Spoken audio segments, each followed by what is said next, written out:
Welcome Poojika electronics. இன்னைக்கு நம்ம கடைக்கு ஒரு டிவி சர்வீஸ் வந்தது. இது எல்ஜி 32 இன்ச் ஸ்மார்ட் டிவி. இந்த கஸ்டமர் வீட்டில் பசங்க வந்து விளையாட்டு இருக்கும்போது டிஸ்பிளேவில் பால் பட்டு டிவி உடஞ்சது தான் கஸ்டமர் வந்து கடைக்கு எடுத்துகிட்டு வந்தாங்க. அதாவது 10 நிமிஷத்தில் எனக்கு சரி பண்ணி கொடுக்கணும்னு சொல்லியிருந்தாரு. அதாவது ஒரிஜினல் டிஸ்பிளே போட்டு அந்த டிவிக்குள்ளே என்ன டிஸ்பிளே இருக்கோ அதே டிஸ்பிளே போட்டு ரெடி பண்ணி கொடுக்கணும்னு சொல்லியிருந்தாரு. வேறு ஏதாவது டிஸ்பிளே போடுற மாதிரினா எனக்கு சொல்லிவிடுங்க, குவாலிட்டி செக் பண்ணி தான் அதுக்கப்புறம் நான் அந்த டிவி வாங்குவேன்னு சொல்லியிருந்தாரு. இப்போ நம்ம ஸ்டாக்கு எல்ஜி டிஸ்பிளே இதில் போட்டிருக்காங்க. நான் வந்து போய் பேனல் தான் போட்டு ரெடி பண்ணி கொடுக்க போகிறேன். கஸ்டமர் பார்த்த குவாலிட்டியோட நல்ல பக்காவான குவாலிட்டி தான் இந்த டிவி இருந்தது.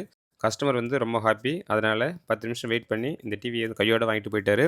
இந்த டிவியில் வந்து பார்த்தீங்கன்னா புரோக்கன், அதாவது டிஸ்பிளே உடஞ்சி போச்சு. டிஸ்பிளே உடையலைனா நம்ம வேறு எதனா ஆல்ட்ரு பண்ணி சரி பண்ணி கொடுத்துருக்கலாம். இது ஃபுல்லாக வந்து கிளாஸ் உடஞ்சதுனால இது மறுபடியும் சரி பண்ண முடியாது. அதனால் புதுசாக டிஸ்பிளே தான் மாற்றி கொடுக்க போகிறேன்.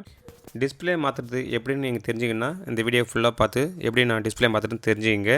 இதே வந்து நீங்கள் ஒரு கஸ்டமராக இருந்தீங்கன்னா இது மாதிரி உங்கள் வீட்டில் டிவி டிஸ்பிளே உடஞ்சி போச்சுன்னா நம்ம கடைக்கு எடுத்துகிட்டு வாங்க, 10 நிமிஷத்தில் சரி பண்ணி கொடுத்துருவேன். இப்போ ஒரு டிவியில் டிஸ்பிளே உடஞ்சி போச்சுன்னா அதை மாற்றணும்னு அவசியம் கிடையாது.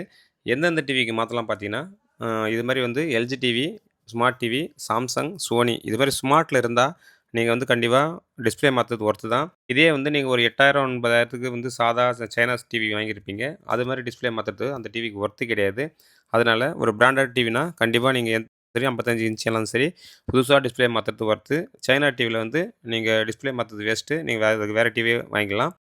லோ பட்ஜெட்டில் டிவி வேணும்னா நம்ம சேனல்லே பாருங்கள். ப்ராடக்ட்னு சொல்லிட்டு கீழே பார்த்தீங்கன்னா வீவிங் ப்ராடக்ட்னு வரும். அதை வந்து நீங்கள் செக் பண்ணி வாங்கிக்கிங்க. லோ ப்ரைஸில் ரொம்ப ரொம்ப லோ ப்ரைஸில் உங்களுக்கு ஒரு 6000 7000 10,000 12,000 பெரிய பெரிய டிவி வாங்குற மாதிரி ஆஃபர் வந்து ஃப்ளிப்கார்ட்டில் போடுறாங்க. நான் வந்து ஒரு 43 இன்ச் வந்து ஒரு 12,000 13,000 கிடைக்கிற மாதிரி டேக் பண்ணுறேன். கம்பெனி டிவி பார்த்தீங்கன்னா அதே சாம்சங், சோனி, எல்ஜி டிவி வந்து பார்த்தீங்கன்னா கம்பெனி டிவியும் இருக்குது. அதுவும் விலை கம்மியாக இருக்குது. 2026 மாடலில் இருக்குது. உங்களுக்கு வந்து பெட்டரான டிவி வாங்கணுன்னா நம்ம சேனலில் எல்லா வீடியோலையும் பார்த்தீங்கன்னா உங்களுக்கு பெட்டரான டிவி வந்து நான் டேக் பண்ணியிருப்பேன். செக் பண்ணி வீடியோ பார்க்கும்போது பார்த்தீங்கன்னா ஒரு விளம்பரம் மாதிரி வரும். அதாவது வீவிங் ப்ராடக்ட்னு வரும். அப்படியே கிளிக் பண்ணி உள்ளே போய்ட்டு வாங்கிக்கலாம். இது வந்து பார்த்திங்கன்னா உங்களுக்கு பெட்டரான டிவி மட்டும் தான் நான் செலெக்ஷன் பண்ணியிருப்பேன். இப்போ வாங்க டிவி எப்படி ரிப்பேர் பண்ணுறதுன்னு பார்க்கலாம். ஃபஸ்ட்டு பார்த்தீங்கன்னா எல்லா டிவியோட எல்ஜி டிவி வந்து கழட்டுறதுக்கு ரொம்ப ஈஸியாக இருக்கும். அதாவது ஃபிட்டிங் பண்ணுறதுக்கு ஈஸியாக இருக்கும். கழட்டிட்டு மாட்டுறதுக்கு ரொம்ப ரொம்ப ஈஸியாக இருக்கும். எதுவும் வந்து உடையாது. இதே சைனா டிவியில் பார்த்தீங்கன்னா ஏகப்பட்ட ஸ்க்ரூ போட்டிருப்பாங்க. கழட்டுறதுக்கும் ரொம்ப கஷ்டமாக இருக்கும். அதுக்கப்புறம் ஃபிட் பண்ணும்போது எல்லா ஹோல்ஸ் எல்லா ஸ்க்ரூ போடுற ஸ்டெம்பெல்லாம் உடஞ்சி போயிடும். புதுசாக நீங்கள் பழகிறீங்கன்னா இது மாதிரி டிவியில் பழகுங்க, சூப்பராக இருக்கும். கழட்டுறதுக்கும் ஈஸியாக இருக்கும், ரிப்பேர் பண்ணுறதுக்கும் ஈஸியாக இருக்கும். இப்போ இந்த டிவியை நான் ஓப்பன் பண்ணுறேன். டிவி ஓப்பன் பண்ண உடனே டிஸ்பிளே ஓப்பன் பண்ணுறதுக்கு ஃபஸ்ட்டு இங்கே இருக்கிற ஸ்பீக்கரு, அதுக்கப்புறம் ரிமோட் சென்சர் ஜாக்கு, அதுக்கப்புறம் அந்த ஸ்டிப்பு எல்இடிஎஸ் கேபிள் ஸ்டிப்பு, அதுக்கப்புறம் டீகான் போர்டு, அதுக்கப்புறம் எஃப்எஃப்சி கேபிள் எல்லாமே பார்த்திங்கன்னா ரிமூவ் பண்ணிடணும். அதாவது டிஸ்பிளே ஓப்பன் பண்ணும்போது எதுவுமே வந்து இங்கே சிக்கலாக இருக்கக்கூடாது. எல்லாத்தையுமே ரிமூவ் பண்ணிவிட்டு ஃப்ரீயாக இருக்கிற சமயத்தில் தான் நம்ம வந்து டிஸ்பிளே கட்டுறதுக்கு மூவ் பண்ணணும். சப்போஸ் பேக் லைட்டுக்கெல்லாம் ரிப்பேர் பண்ண வருதுன்னா இது நம்ம டிஸ்பிளே கட்டும்போது இது மாதிரி சிக்கலாக இருந்தாக்கா டிஸ்பிளே எடுக்கும்பொழுது அந்த காப்பு கட்டாகி உங்களுக்கு வந்து மேற்கொண்டு ப்ராப்ளம் வர்றதுக்கு வாய்ப்பு அதிகமாக இருக்குது. அதனால் டிஸ்பிளே புதுசாக மாற்றும் பொழுதும் டிஸ்பிளே கழட்டும் போதும் இது மாதிரி கேர்ஃபுல்லாக ஹேண்டில் பண்ணால் தான் டிஸ்பிளே வந்து முழுசாக வந்து நம்ம ஓப்பன் பண்ணி எடுக்க முடியும். அப்படி இல்லைன்னா கண்டிப்பாக ஏதாவது டேமேஜ் ஆகிடும். அப்புறம் இந்த டிஸ்பிளேவுக்கு பார்த்திங்கன்னா ஸ்கேலர் போர்டு தனியாக சின்னதாக இருக்கும். அதுதான் வந்து ஸ்கேலர் போர்டு. இந்த ஸ்கேலர் போர்டை வந்து லாக் பண்ணுற மாதிரி தனியாக வந்து ஒரு பிளாஸ்டிக்கில் போட்டு லாக் பண்ணியிருப்பாங்க. அதை வந்து கவனமாக ரிமூவ் பண்ணிவிட்டு தான் அதுக்கப்புறம் இந்த ஸ்கேலரை வந்து நம்ம எடுக்கணும். ஸ்கேலர் வந்து உள்ளுக்குள்ளே இருக்கும்போதே டிஸ்பிளே தூக்கும்போது தனியாக வந்துடும். அதாவது காப் கட் ஆகிடும் மறுபடியும். அதனால் அதையும் வந்து நம்ம கரெக்டாக கேர்ஃபுல்லாக ஹேண்டில் பண்ணணும். அதுக்கப்புறம் டிஸ்பிளேக்கு முன்னாடி பார்த்திங்கன்னா ஒரு ஸ்லீவ் இருக்கும். அதாவது அந்த ஸ்லீவில் தான் கம்பெனி பேரெல்லாம் எழுதியிருக்கும். எல்ஜினா எல்ஜி ஸ்லீவில் வந்து எல்ஜி கம்பெனி எழுதியிருக்கும். அதுக்கப்புறம் சாம்சங்னா சாம்சங் எழுதியிருக்கும். அந்த ஸ்லீவ் லாக் பண்ணுறதுக்கு பேக் சைடில் இந்த பின்னாடி இருந்து பார்த்திங்கன்னா ஸ்க்ரூ போட்டிருப்பாங்க. இதே வந்து சைனா டிவியில் பார்த்திங்கன்னா ஸ்க்ரூ போட மாட்டாங்க, லாக் தான் போட்டிருப்பாங்க. எல்ஜி பிராண்டட் டிவியில் பார்த்திங்கன்னா மேக்ஸிமம் இது மாதிரி ஸ்க்ரூ போட்டு தான் இந்த ஸ்லீவ் கட்ட முடியும். ஃபஸ்ட்டு அந்த ஸ்க்ரூ கட்டிட்டு தான் அதுக்கப்புறம் இந்த ஸ்லீவ் வந்து ஓப்பன் பண்ண முடியும். அதாவது டிஸ்பிளே வச்சு அதுக்கு மேலே ஒரு ஸ்லீவ் போடுவாங்க. அந்த ஸ்லீவு கம்பெனி டிவியில் பார்த்தீங்கன்னா இந்த டிஸ்பிளே கீழே வந்து ஒட்ட மாட்டாங்க. இதே நீங்கள் சைனா டிவியில் பார்த்தீங்கன்னா கீழே வந்து டபுள் டேப் போட்டு விட்டுருப்பாங்க. அதாவது டிஸ்பிளே ஒட்டியிருப்பாங்க. சில பேர் வந்து கம்மை உடம் போட்டு விட்டுருப்பாங்க. அதை வந்து டிவியை ஓப்பன் பண்ணும்போது, அதாவது டிஸ்பிளே எடுக்கும்போது ஒட்டியிருக்காங்களா இல்லையான்னு சொல்லிட்டு பார்த்து தான் தூக்கணும்.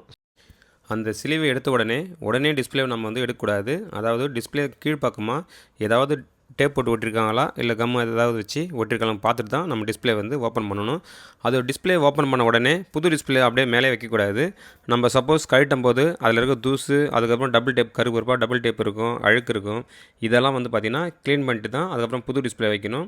சில கஸ்டமர் டிஸ்பிளே மாற்றும் பொழுது பழைய டிஸ்பிளே போட்டிங்களா உள்ளுக்குள்ளே அழுக்காக தெரியுதுன்னு சொல்லுவாங்க. அது காரணம் பார்த்திங்கன்னா எல்இடி பேக் லைட் வந்து அதிகமாக வந்து சூடாக என்ன பண்ணணும், அந்த பேக் ஷீட்டில் பார்த்திங்கன்னா கருப்பு கருப்பாக இருக்கும். அதை வந்து நம்ம தனியாக கூட வந்து க்ரீம் போட்டு அதை எடுத்துடலாம். சில டிவி நல்லா இருந்தாக்கா அப்படியே வந்து நம்ம தொடச்சிட்டு மாட்டிக்கலாம். இப்போ இந்த டிவியில் பார்த்திங்கன்னா பேக் ஷீட்டு ரிஃப்ளெக்டர் ஷீட்டு பார்த்திங்கன்னா பக்காவாக இருந்து அதில் எந்த பிரச்சனையும் கிடையாது, அழுக்கும் கிடையாது. தூசு மட்டும் தான் இருந்து நான் தூசை மட்டும் க்ளீன் பண்ணிவிட்டேன். அதுக்கப்புறம் பேக் லைட் வந்து சரியாக எரியுதான்னு பார்க்கணும். புதுசாக டிஸ்பிளே மாற்றும் பொழுது பேக் லைட் வந்து சரியாக எரியுதான்னு பார்க்கணும். அதுக்கு என்ன காரணம் பார்த்தீங்கன்னா, பேக் லைட்டு சில பேக் லைட்டு ப்ளூவாக எரியும், சில பேக் லைட் பார்த்தீங்கன்னா ரெட்னஸாக எரியும், அதாவது ரெட் கலர் மாதிரி எரியும். பேக் லைட்டினுடைய கலர் மாறி போயிடும். அப்போ சப்போஸ் புதுசாக டிஸ்பிளே மாற்றும் போது கஸ்டமர் என்ன சொல்லுவாங்க பார்த்தீங்கன்னா, பழைய டிஸ்பிளே மாதிரி தெரியும், அதாவது புது டிஸ்பிளே மாற்றினா பளிச்சுன்னு தெரியாது, ஏதாவது டிஃப்ரெண்ட்டாக கலர் தெரியும். அதுக்கு காரணம் பார்த்தீங்கன்னா பேக் லைட் வந்து கரெக்டான கலரில், அதாவது ஒயிட்னா ஒயிட் கரெக்டாக எரியணும், அது ப்ளூவாகவும் எரியக்கூடாது, ரெட்னஸாகவும் எரியக்கூடாது. பேக் லைட் கரெக்டாக இருந்தால் மட்டும்தான் நம்ம வந்து புது டிஸ்பிளே மாற்றி கொடுக்கணும். இது எல்லாம் சரியாக இருந்தால் மட்டும்தான் கஸ்டமருக்கு வந்து ஒரு புது டிஸ்பிளே நம்ம மாற்றி கொடுக்குறோன்னா புது டிவி வாங்கின ஃபீல் இருக்கும். படமும் பார்க்குறது அழுக்கு இல்லாமல் பளிச்சுன்னு இருக்கும். கலர் ஒயிட்டு, ரெட்னஸ், க்ரீனஸ் எல்லாமே பார்த்திங்கன்னா கலர் வந்து கரெக்டாக இருக்கும். பேக் லைட்டில் ப்ராப்ளம்னா கண்டிப்பாக வந்து blue colour, green colour, red கலரில் வந்து மேட்சிங் ஏதோ சப்போஸ் மிஸ் மேட்சிங் ஆகும், கலர் வந்து டிஃப்ரெண்ட் வரும். ஒயிட் கரெக்டாக இருந்தால் மட்டும்தான் எல்லா கலரும் வந்து உங்களுக்கு தெளிவாக கிடைக்கிறதுக்கு சரியாக இருக்கும். அதனால் ஒயிட் கலர் வந்து கரெக்டாக வரணும், அப்போ தான் எல்லா கலரும் கரெக்டாக இருக்கும். அப்புறம் டிஸ்பிளே மாற்றும் பொழுது அந்த புது டிஸ்பிளே கூடயே வர டீக்கானை மாற்றினா தான் கலர் வந்து கரெக்டாக வந்து அலைன்மெண்ட் பண்ணியிருப்பாங்க. இதே வந்து பழைய டீக்கான் போட்டால் படம் வரும், அந்த பழைய டிஸ்பிளேனுடைய அலைன்மெண்ட் தான் அதில் இருக்கும். அதனால் புதுசாக மாற்றுறது பெட்ரு தான். இப்போ நான் புதுசாக மாற்றிட்டேன். அதுக்கப்புறம் டிஸ்பிளே போட்ட உடனே ஸ்க்ரூ போடாமல், அதாவது டிவி எதுவும் செட் பண்ணாமல் ஃபஸ்ட்டு ஆன் ஆகுதுன்னு பார்க்கணும்.